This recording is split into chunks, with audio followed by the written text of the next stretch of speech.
बोला जोहार जय भील प्रदेश जय आदिवासी। आज 9 ऑगस्ट इनो द्वारा घोषित विश्व आदिवासी दिवस की तमाम मारी शुभकामना।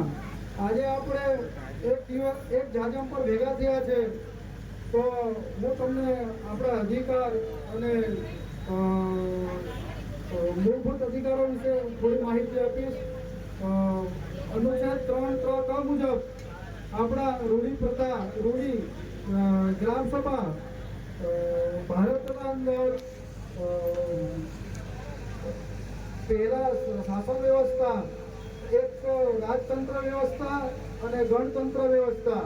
જે રાજતંત્ર વ્યવસ્થા છે એ રાજાઓ દ્વારા જે નિર્ણય લેવામાં આવતો અને એ પબ્લિકને અનુસરણ કરવામાં આવતું, જ્યારે ગણતંત્રના અંદર જે જાજમ પર જે નિર્ણય લેવામાં આવતો, જે પંચ દ્વારા જે નિર્ણય લેવામાં આવતો એને સમૂહ દ્વારા નિર્ણય લેવામાં આવતો એટલે એને સર્વોપરી નિર્ણય તરીકે સ્વીકાર કરવામાં આવતો।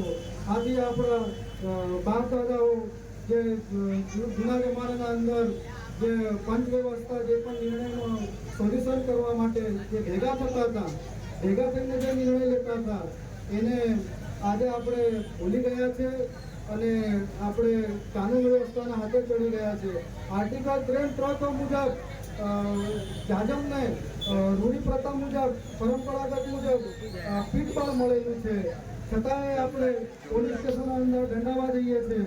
આથી ભાઈઓ આપણે આપણા અધિકારો વિશે જાણવું જોઈએ અને સુપ્રીમ કોર્ટ 2013 વિધાન જજમેન્ટે કહ્યું છે કે ના લોકસભા ના વિધાનસભા સબસે ઉડી ગ્રામ સભા।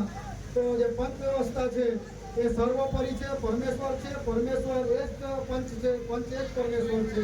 મારી વાણીને અહીંયા હું વિરામ આપતા જોહાર, જય આદિવાસી, જય ભીલ પ્રદેશ।